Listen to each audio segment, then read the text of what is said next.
नमस्कार। आज हम जेम्स क्लियर की किताब एटॉमिक हैबिट्स इसके कुछ अहम हिस्सों पर बात कर रहे हैं। किताब इस बारे में है कि कैसे बहुत छोटे मतलब लगभग अदृश्य से लगने वाले बदलाव जिंदगी में बहुत बड़े नतीजे ला सकते हैं। नाम भी बड़ा दिलचस्प है, एटॉमिक। मतलब बहुत छोटा पर किसी बड़े सिस्टम का आप कह सकते हैं बुनियादी हिस्सा। बिल्कुल। और आज हम यही समझने की कोशिश करेंगे कि ये जो रोज की छोटी छोटी आदतें होती है ना, जिन्हें हम कई बार ध्यान भी नहीं देते, वो असल में हमारी कामयाबी की, हमारी प्रगति की नींव कैसे बनती है। ये सिर्फ टॉप परफॉर्मर्स के लिए नहीं है, ये हम सबके लिए है। हाँ, तो शुरुआत एक गणित से करते हैं जो मुझे तो बड़ा चौंकाने वाला लगा। किताब कहती है कि अगर कोई रोज सिर्फ 1% बेहतर हो तो साल के अंत तक वो लगभग 37 गुना बेहतर हो सकता है। सोचिए जरा। और इसका उल्टा भी उतना ही सच है। रोज 1% बिगड़ने का मतलब है साल के आखिर में लगभग 0 पर पहुंच जाना। ये छोटी चीजों का चक्रवर्ती असर है ना।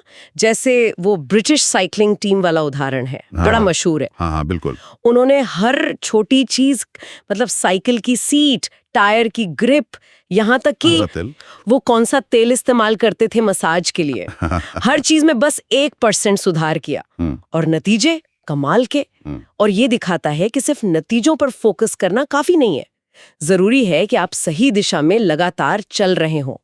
हमारी आदतें ही तो तय करती हैं कि हम किस रास्ते पर हैं। अच्छा, कैसे? देखिए, जैसे किसी की नेटवर्थ है, वो उसकी पैसे बचाने या खर्च करने की आदतों का नतीजा है ना। या किसी का वजन, वो उसके खाने पीने की आदतों से जुड़ा है। तो संक्षेप में कहें तो हम वही बन जाते हैं जो हम रोज रोज करते हैं। लेकिन इसमें एक मुश्किल भी है। कई बार हम कोशिश करते रहते हैं, मेहनत करते हैं, पर एकदम से कुछ दिखता नहीं है। हाँ, बिल्कुल। इसी को किताब में अप्रकट क्षमता का पठार या प्लेटो ऑफ लेटेंट पोटेंशियल कहा गया है। पठार मतलब एक सपाट जगह जहां कुछ होता हुआ नहीं दिखता। बिल्कुल। जैसे आप पानी को गर्म कर रहे हैं, 25 डिग्री, 26, 30, 31 डिग्री सेल्सियस, वो बर्फ ही रहता है। आपको लगेगा मेहनत बेकार जा रही है, पर असल में वो एनर्जी जमा हो रही है। और फिर 32 डिग्री पर? हाँ, 32 डिग्री पर पिघलना शुरू होता है। तो वो जो पहले की मेहनत थी वो बेकार नहीं थी, वो उस ब्रेक थ्रू पॉइंट के लिए जरूरी थी। समझा। तो यहीं पर शायद लक्ष्यों से ज्यादा सिस्टम पर ध्यान देने की बात आती है। बिल्कुल सही पकड़ा आपने। लक्ष्य देखिए, वो तो मंजिल है, लेकिन सिस्टम वो रास्ता है, वो प्रक्रिया है जो आपको वहां ले जाएगी।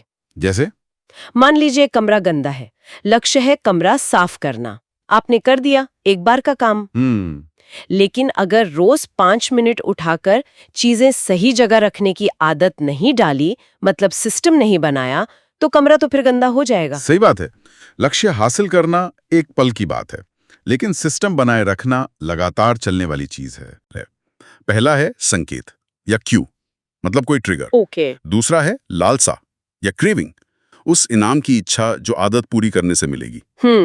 तीसरा है प्रतिक्रिया या रिस्पॉन्स, यानी वो असल काम करना, वो आदत। ठीक है। और चौथा है इनाम, रिवॉर्ड, वो संतुष्टि, वो मजा जो दिमाग को मिलता है और कहता है अरे वाह, इसे दोबारा करना है। अच्छा, तो ये एक लूप है, संकेत, लालसा, प्रतिक्रिया, इनाम, और ये चलता रहता है। बिल्कुल, इसे हैबिट लूप कहते हैं। और अच्छी आदतें बनानी हो या बुरी तोड़नी हो, हमें इसी लूप को समझना और कह सकते हैं हैक करना होगा। दिलचस्प। कैसे? यहीं पर किताब के 4 नियम आते हैं। पहला नियम, इसे स्पष्ट बनाओ। Make it obvious. स्पष्ट बनाओ मतलब अच्छी आदत का जो संकेत है, जो क्यू है, उसे अपने सामने रखो, एकदम साफ साफ दिखे। जैसे अगर रोज सुबह विटामिन की गोली लेनी है तो उसे बाथरूम में सिंक के पास रख दो, जहां रोज नजर पड़े। हाँ, या अगर गिटार सीखना है तो उसे केस में बंद करके कोने में रखने के बजाय लिविंग रूम में स्टैंड पर रखो। बिल्कुल। और इसी में एक और तकनीक है, हैबिट स्टैकिंग। अच्छा। अपनी किसी पुरानी जमी हुई आदत की ठीक बाद नई आदत को जोड़ दो। अच्छा। जैसे मैं रोज सुबह ब्रश करने के बाद 1 गिलास पानी पीऊंगा। परफेक्ट। ब्रश करना पुरानी आदत, पानी पीना नहीं। एक के बाद एक, संकेत एकदम स्पष्ट है। ठीक है, तो पहला नियम हुआ स्पष्ट बनाओ। अब दूसरा नियम है, इसे आकर्षक बनाओ, मेक इट अट्रैक्टिव। देखिए, आदतें तब टिकती हैं जब उन्हें करने का मन करे, जब वो मजेदार लगे। ये कैसे करें? कई आदतें तो बोरिंग होती हैं। इसका एक तरीका है टेम्पटेशन बंडलिंग। मतलब कोई ऐसा काम जो आपको पसंद है, उसे उस आदत के साथ जोड़ दो जो आप बनाना चाहते हो। अच्छा। जैसे मैं अपना फेवरेट शो तभी देखूंगी जब मैं ट्रेडमिल पे चल रही होंगी, या मैं पॉडकास्ट तभी सुनूंगा जब मैं घर की सफाई कर रहा होऊंगा। वाह, ये तो बढ़िया है। मतलब जो करना चाहते हो उसे उसके साथ जोड़ दो जो करना चाहिए। हाँ, और एक और तरीका है ऐसे लोगों के साथ जुड़ना या ऐसी जगह जाना जहां आपकी मनचाही आदत नॉर्मल मानी जाती हो। सामाजिक प्रभाव बहुत शक्तिशाली होता है। ठीक है, तो स्पष्ट हो गया, आकर्षक भी बना दिया, पर अगर मुश्किल लगे तो? बिल्कुल, यही तीसरा नियम आता है, इसे आसान बनाओ, मेक इट इजी। ज्यादातर आदतें इसलिए छूट जाती हैं क्योंकि शुरू में ही बहुत मुश्किल लगती हैं। हाँ, ये तो होता है। सोचते रोज 1 घंटा जिम करेंगे और 2 दिन में ही हिम्मत हार जाते हैं। इसीलिए किताब का 2 मिनट रूल बहुत काम का है। 2 मिनट रूल, ये क्या है? नियम कहता है, जब भी कोई नई आदत शुरू करो तो उसे ऐसा बनाओ कि उसे करने में 2 मिनट से भी कम लगे। सिर्फ 2 मिनट? उससे क्या होगा? शुरुआत होगी। जैसे रोज योगा करना बड़ा लक्ष्य है, शुरू करो सिर्फ योगा मैट बिछाना, इसमें 2 मिनट से कम लगेंगे। अच्छा, या रोज 30 पेज पढ़ना की जगह सिर्फ 1 पन्ना पढ़ना। बिल्कुल, या जिम जाना की जगह सिर्फ जिम के कपड़े पहनना। मकसद है शुरुआत को इतना आसान बना देना कि ना करने का बहाना ही न मिले।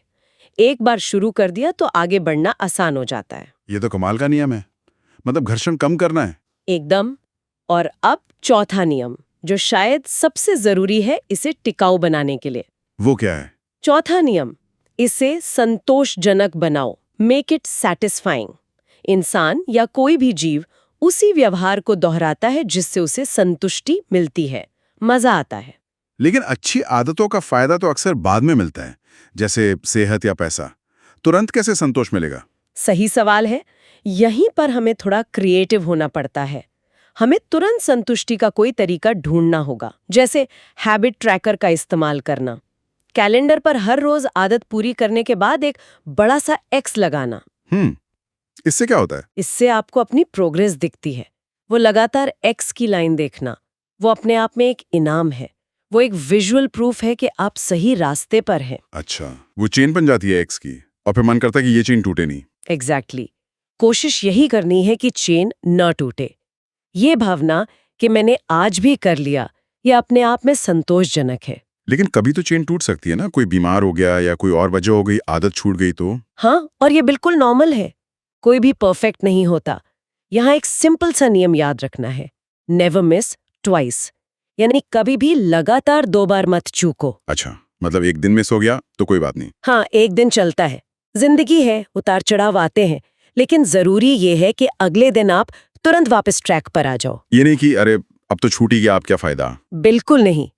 परफेक्शन का पीछा मत करो, निरंतरता, कंसिस्टेंसी ज्यादा जरूरी है। एक बार चूकना एक्सीडेंट है, 2 बार चूकना एक नई बुरी आदत की शुरुआत है। कदम उठाने से नहीं आती, वे असल में रोज की छोटी छोटी लगातार सही दिशा में की गई आदतों का, आप कह सकती हैं, जमा किया हुआ नतीजा होती हैं। वो पठार वाली बात, लगातार कोशिश करते रहना, भले ही नतीजा तुरंत ना दिखे।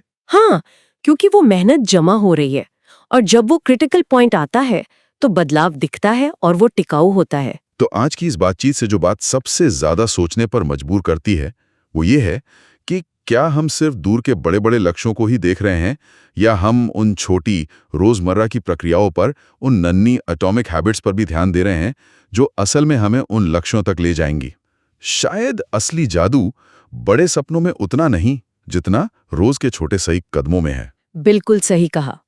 छोटे कदम, बड़ा प्रभाव, यही है एटॉमिक हैबिट्स का सार।